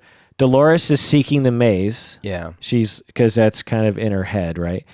And the picture of William's fiancée falls out of his pocket, and eventually Abernathy, the dad, discovers it and it breaks his brain. That's in the first episode, I think. It appears that William played out this story with Dolores over and over and over again. Which, okay, that part, had he not seen the maze illustration yet? Until he's old? I don't know. Because that part didn't make sense to me. It's like, wait, if he had already done all these steps over and over and over, what was this new thing? He's like, I've just figured out that there's another level to this thing. Well, I think what happened, that I can't explain, but I think we have different phases in William's life. I think in the beginning, he enters the park. He's this, awkward, shy, non-assertive, just kind of a wet noodle. And then he falls in love with Dolores. Presumably he's not really in love with his fiancée, right? Maybe he's just marrying into money or something. Yeah. He falls in love with Dolores and he's kind of confused. And you can totally see that, right? You're an awkward, nerd, geeky guy. Yep. And you kind of need a like a Japanese guy falling in love with his anime pillow, which happens, by the way. And he falls in love with this robot, but he's sort of conflicted about it. And then he loses the robot, and then he discovers that the robot doesn't really care about him. Right. And so he decides to try to hold on to Dolores and he's just a guest at this point, you know what I mean? And he just plays through this storyline over and over again with Dolores because he's in love with her, and he just wants to be with her. Yeah. And he wants to please her, and her main kind of motivation is to seek the maze because she's trying to actually find her consciousness. Right. And so and she talks about, this scene that she keeps seeing, and so William just brings her back just day after day after, right. Or week after week. But again, the thing that doesn't make sense with what he was saying in a few episodes back, many episodes back, was, he's like, I found out that there's a new level to this thing, right, and I'm after it. Right. So then at some point, William kind of gives up and just stops going to the park. Mm-hmm. And at this point, he owns the park, and he just starts working in the real world. Yeah. And then his wife commits suicide. Yeah. Then he, as an escape, goes back to the park, and that's when he somehow just stumbles upon this maze thing. Or he kind of knew about the maze from Dolores from the first time, but he didn't really care about the maze because she was just talking about it. But then after his wife commits suicide, then he's like, okay, I'm going to find the maze now. Yeah. You know what I mean? But then it turns out that the steps to find the maze are the same steps he's been taking every time anyways. Yeah. Because he was doing the mission with the army and all that stuff all the way back then. And it's just that now he was, I guess, taking shortcuts. Here, what I really was hoping to see was, because they showed us when William was young, and they showed us at the time the bandit had power, and they had the military people and all these things. And then later, and they're showing us how the man in black's dragging that dude by the neck. And I really wanted them to connect the dots, like, okay, what was the storyline that eventually makes kind of some symmetrical sense why he would now be pissed off at the guy to drag him by the neck and stuff like that. Right. But they didn't show us any of that. Right. Yeah. All right, let's take a break. When we get back, we'll continue our analysis. What do you say? Okay.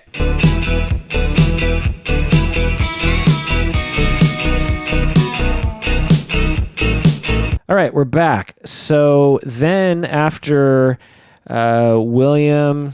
let's see, he plays it over and over again. He made Logan look unstable by putting him naked on a horse and making him go off into the sunset. Did that make sense to you? I allowed it. Basically, I was just like, okay, they're not telling us. I read online too, like, okay, well, maybe this happened. It didn't make sense, as a lot of the things in the show didn't make sense, but we're just made to sort of fill in the gaps in terms of William goes back home and somehow manipulates the family into making Logan look unstable. Logan, what happened to you? Oh, nothing. As opposed to, William has gone fucking insane. Right. Killed everyone, bathed himself in blood, and tied me to this thing, cut me, and he's unstable. Yeah. Put me naked on a horse. But another theory is that Logan went crazy as the ride back. Yeah. Come on. Either he died of thirst, or he's the one who was able to tell everyone that William is unstable. Yeah. Like imagine if you and I went to the park. Yeah. And you show up tied naked to a horse later. Yeah. And I'm like, he's crazy. Yeah. What?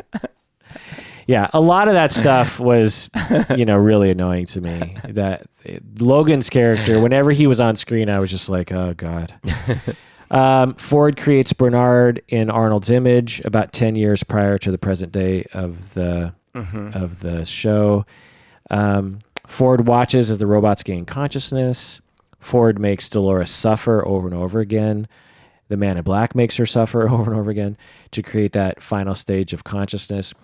This is why I think William the Man in Black actually maybe knew about the suffering angle and was he even says at some point, it's like when you're truly suffering, that's when your real personality comes out. Remember when he goes to that, like, yeah, you know, so I think he somehow knew that. Ford, he definitely didn't know the plan, because Ford was like, this wasn't for you, this was for them. Right. But, you know, since William owns the park, he probably heard about this maze. He probably heard about this suffering bit, you know. And it comes out the final episode that many of the robots are gaining consciousness, and most of them would go insane. Yeah. And so they would be rolled back, or they would be put in that room with all those others. William's wife commits suicide. William returns to the park. Blah, blah, blah. Okay. Then he goes out when the Man in Black, when William comes back to the park, one of his first moves is to go to Maeve's house, she's not a prostitute yet. He goes to Maeve's house and murder her and her daughter. That's right. Do you know why? That he's looking for the maze at that point. He's like, I wondered how far I could go. That's what he said. Okay. Interesting. I don't know. That didn't make any sense to me. But then she slashed him, which made him realize, wait a second, these robots actually, they might be becoming conscious, which might actually be fun for me, because then it'll actually have, consequences in this world, which is interesting, because I think for William, he's like, if I can make these people conscious, then maybe I can make Dolores actually love me. Do you know what I mean? Sure. Yeah. And I think William, the Man in Black, his flaw is that he doesn't think he's lovable. I think he thinks no one will love him. And then he finally finds Dolores, who appears to love him, but then they wipe her memory, and he's like, oh, she never loved me. It's just a delusion that people would love me. I think the Man in Black's psychology is extremely interesting if you kind of follow it through, in the same way that Darth Vader's story is interesting. Let's see, blah, blah, blah. Dolores travels to Escalante by herself, which is sort of confusing to me. Along the way, we see her have visions of the past trips with William, but, like when she's dressed up as a cowboy, she is just having visions of seeing William, but she's not actually seeing William. Right. Do you know what I mean? Let's see. She's remembering, yeah. Dolores shoots Ford in the head. But they definitely are showing us the two timelines, because they're also showing us William without Dolores there. Right. Yeah. And did Ford, is that a robot Ford? Because maybe that's a robot Ford. The one that died? Yeah. No, I don't think so, because he would, either there is no robot Ford, or he would want to live forever. Yeah. And he wouldn't want two of him. Right. Right. So I think if the writers are smart, they'll make Ford be dead. And maybe a robot Ford will come back. Yeah. But at the very least, it would be such a cop-out if Ford didn't actually die, because everything he was saying was, it's the end of humans. Yep. It's the beginning of the robots. Even a robot Ford, in some ways, I mean, granted, it would be fine. I would be okay with it. But in some ways, it'd be more poetic if he hadn't taken that step, because he might have realized that maybe he shouldn't have had an Arnold robot, but I don't know. Yeah. We'll see. The robots kill all the humans in the park. Only some of the robots are conscious, and they start commanding. It was so dumb to see all those like zombies. It looked very much like a zombie movie, all the naked zombie looking guys. There's theories that William is still alive, because now he's super happy because the park has real consequences. Maybe Elsie is alive, because we didn't see her actually get killed. Which one's Elsie? The programmer. Yeah, the programmer. We just see her be silenced, quote unquote, by Bernard, but we don't see her actually die. Sure. And also there's theories that security dude is still alive, because we haven't seen him die yet. What was the last time we saw him? What was he doing? He was, I think, slinking off or something. We just didn't see him die, is the thing. Okay. And he seems like a scrappy character that he could survive. And then the bad guys, meaning the new chair lady, and the architect dude, they sent that. Oh, they were gonna send that other dude with data about the park. Right. They were trying to smuggle. They were trying to smuggle. It's funny how just one letter difference makes a big difference in that word. I've never realized snuggle and smuggle. And they were trying to smuggle information out. So there's clearly more interest that we'll probably see more of in season 2. If Han Solo and Princess Leia were smugglers, were Netflix and chilling, Leia would be snuggling with a smuggler. All right. Then Maeve escapes but returns to find her robot daughter, which I think is sort of a stupid move. It's like, I realize that she's programmed, but you would think that true improvisation would realize that's not my real daughter. That's just a robot daughter. But the problem with that line of thinking is that she would have to conclude she's just as not real as her feelings for her not real daughter aren't. Yeah. You know what I mean? So she's got to conclude like, well, if I feel real to me and that feels like my daughter, that's as good as it's going to get. Berto, several lines in the movie talk about how the park reveals your true self. What do you think about that? Well, in the sense that, does Grand Theft Auto reveal your true self? Not quite. I could see a little bit of that, but you know how they say like, oh, go do this boot camp, or you got to go with me on this retreat, this Indian native reservation retreat, and we're going to go in a smokehouse, and it's going to be crazy for 10 days, and you will find out things about yourself. It's kind of like along those lines, You go in this park, it's the adventure of a lifetime. You get to push your boundaries and see just what kind of person you really are. Yeah.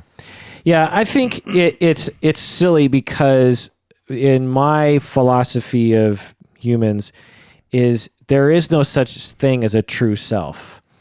We often think about like deep down there's your true self. But when we actually observe humans who from the outside, not from the inside, because we are biased towards our own quote unquote like solid personality, we have a hard time accepting the fact that we don't have a solid personality. Right. But when you actually watch people, they don't have solid personalities. They act extremely different in different contexts. Someone is at home with their spouse and they act one way. They go to work, they act another way. They're hanging out with their best friend and all the locker room talk comes out. You raise a child in Rio de Janeiro and he's a good person, but he is mugging people on a particular corner in Rio de Janeiro every day and terrorizing tourists.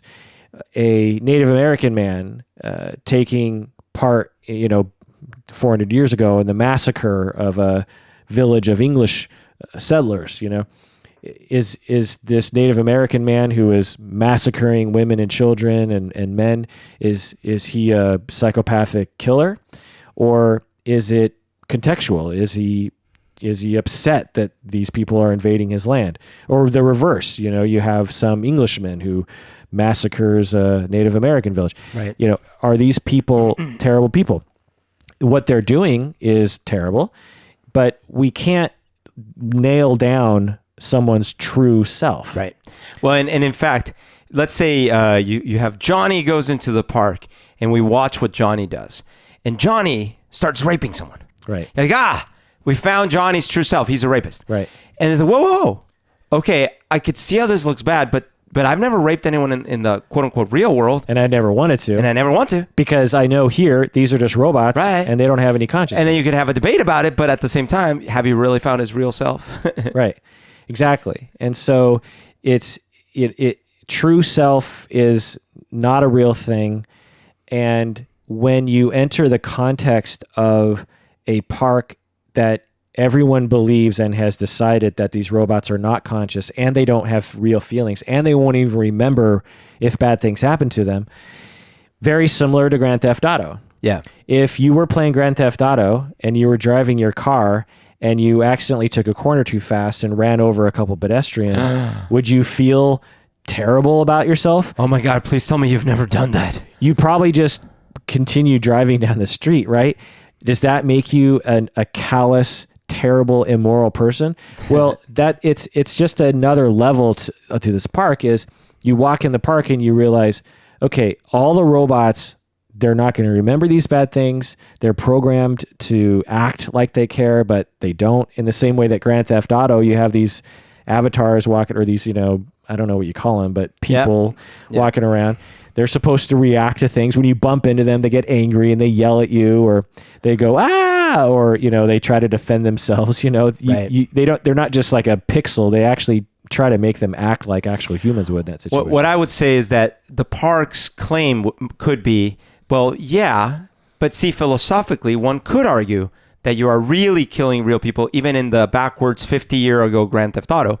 What we're saying is now this park is so close.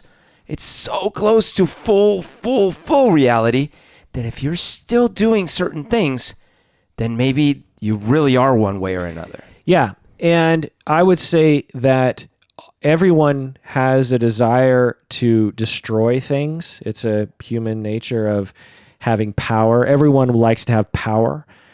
And when you give people the ability to wield power, they tend to get a little giddy with that. And so when they walk into the park and they are given the power to shoot people at will without any consequences, without any actual consequence to someone's psyche, you know what I mean? Like, that when you shoot this robot, it's not, or at least you've been convinced that when you shoot this robot, it will be brought back to life and it won't even remember what happened to it. Right. Someone's true self. This is something that I have a problem with this show and with a lot of depictions that try to answer the question about human nature. Our prime directive as humans is altruism. And that's something that people don't understand, or it's not in popular culture. Often they say, like, when we're reduced to our base self, we're selfish, we're sadistic, we're terrible people. Sure, if you're backed into a corner and it's you or someone else who's going to stay alive, then yeah, you might actually, stab the person next to you so you can stay alive. But you're probably equally as likely to give the crumb to the other person so the other person can live, so that you can die. This happens all the time. When that fan, the windmill in Denmark, I think, caught on fire, and those two workers were on top. Have you seen this footage? No. Jeez. They knew they were going to die. They couldn't get down, and it was like slowly burning, and they were just sitting on, and they were, you could see them from the ground, like from Yikes. Just saying, and they were hugging. Oh man. These two, gruff, workers on top of this thing, seen hugging before they died. Oh my God. We are programmed for love, for altruism, to give, to support, to... well, some of us. All of us. It's a base... Only if you believe that it's only just genetic, that there's no conditioning. It is genetic. We are born to give. We are born to care. Well, okay. But then in that case, how do you explain psychopaths, or how do you explain... Because they're the deviation. They're like the 1% deviation. So that's not all of us. And then how do you explain not psychopaths, but just people that are... There are also people born with two heads. That hit and run. And some people... Well, so hit and run, that's an interesting thing, right? Because it's... we're not programmed to always be altruistic. Well, that's what I'm saying. And we're not programmed to deny self-interest. I don't think our program... So my thing is, I don't think our programming ends at the DNA. I think our programming extends throughout life. Like our brain keeps getting programmed, right? So therefore, some people get programmed to be more what we would call evil or mean or whatever, and other people don't. But most people, even those who have been traumatized and mistreated... Oh yeah, most people, yes. ...care about other human beings. And if someone is suffering... Yes. The vast majority of humans... I cannot debate that. ...will try to help that person, even if it means sacrificing themselves a little bit. Now, when you remove the humanness, like you put a car between you and someone else, or you put... a tank or a missile that's fired from an airplane 100 miles away, people stop feeling the connection between another human being. I always say, like, how many times have you flipped someone off on the road? People do it all the time, right? They yell and scream all sorts of nasty things on someone on the road. Yeah. When was the last time you yelled and screamed at someone in the grocery store for cutting you off in the aisle, even though you were upset at them? Right. Never, hopefully. Right. Well, it's not because in one instance you're a terrible person. It's because we're programmed for human interaction. We're not programmed to interact with a car. Yeah. And when we see a car, we don't really think of it as a human being. It doesn't connect with our programming regarding helping our fellow man. We are a herd animal. We're a collective animal. We're a social animal. The point is that humans are programmed to be altruistic, at least to some degree, and it's almost always ignored in popular representations. It's very, whenever they say, when humans go to their base form, they become more killers, less altruistic, and that's just not the case when you look at actual human beings. But they showed us yeah, you're right. And in general, I think that was the sense. But they did show us that there were a lot of people there just with their families.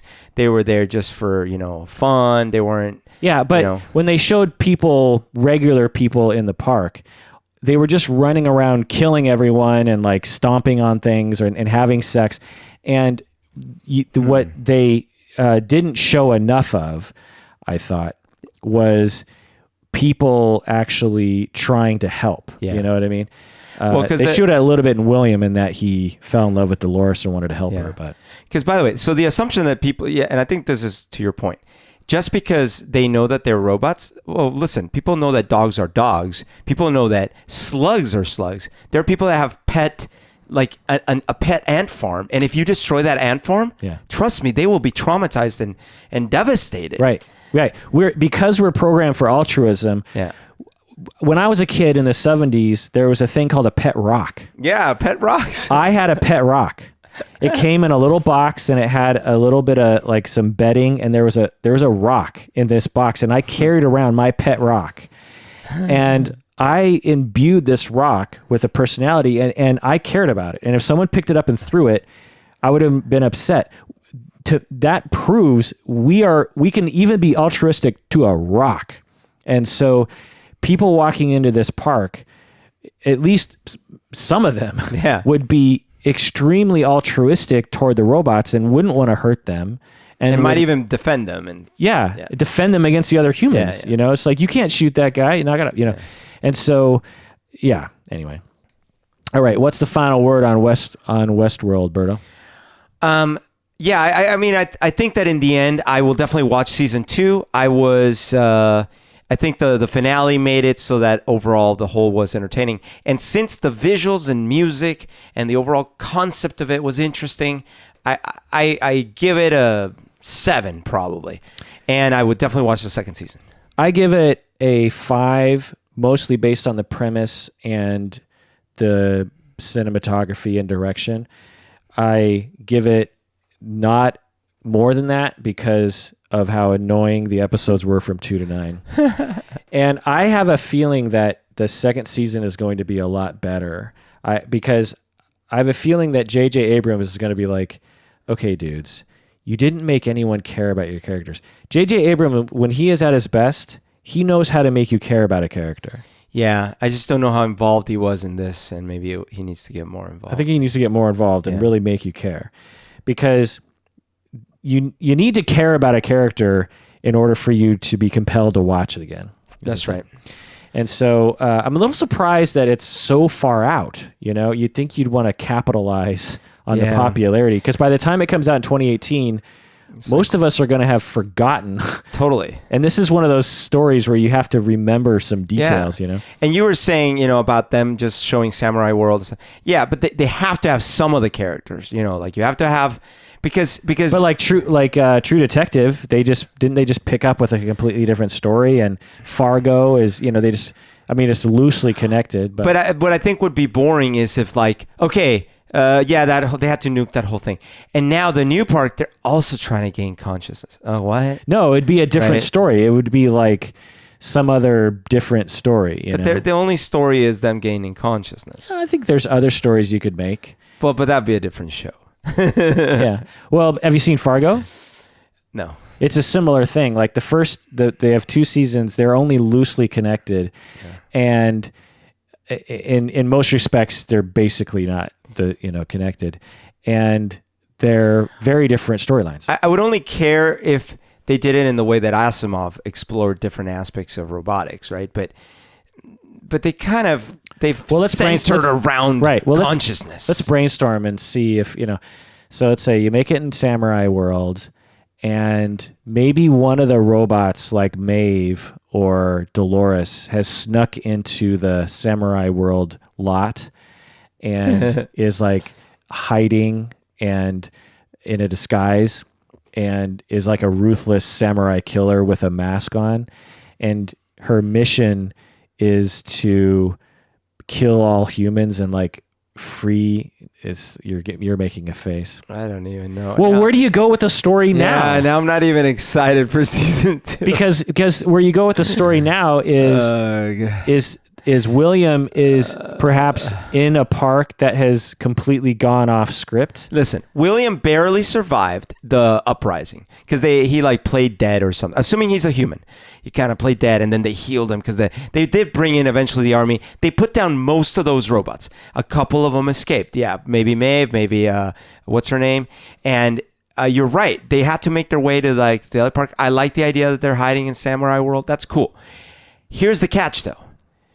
It's gotta be like the only thing that might be interesting is they have to start this underground rebellion thing, while at the same time we start seeing the interest from the outside, all the rich money people that are because they're trying to figure out, did they figure out consciousness? Because that's super. We can make a lot of money with that, those kind of things. And they need to show us the real world. No, I got it. So some of the robots make their way to Samurai World, or maybe they make them like one makes it Samurai World, another one makes it to another world, like to Game of Thrones world or something. And in order to stay incognito, they have to play along with the storylines, but they also have to avoid getting sent downstairs where they'll get reprogrammed or something. And so they're kind of like fugitives hiding. And so now death matters because if they die, they get caught. And William is now in Samurai World and he's fighting, but he's trying to find Dolores, right? And we don't know why William wants to find Dolores. Does he want to kill her? What does he want to do? And there are actual samurai plots that are played out. You know what I mean? Where you actually, there's a storyline with samurai and Ronin and with, ninjas and all that stuff. In some ways, I'm almost with you. Now that I'm thinking about it, I almost like, fuck, you're right. They had to nuke the old park. Forget the consciousness thing. New angle. Fun samurai story with robots. Because honestly, if you go back to the Western world, that's going to feel pretty boring. Oh, yeah. I mean, and they can't do Game of Thrones and samurais because that's 2 sword worlds. Yeah. We need a non-sword world. Like James Bond world. Yeah, spy world. Or what would you, like Jurassic Park world. What if they made that? Yeah, why couldn't they have done dinosaurs? Yeah. All right, well, that does it for that episode of Psychology in Seattle. What a long one. I think we were talking for 2 hours. Oh, my God. Again, if you haven't become a patron, do so. Go to patreon.com. Also, tell a friend or colleague. Word of mouth matters to us. Also, rate us on iTunes. Let us know you did that, and I'll send you some swag. And remember that $20 patrons get mugs if you live in the U.S. and the shipping isn't too expensive. Awesome. Yeah. One night in Westworld and the world's your oyster. All right, take care because you deserve it.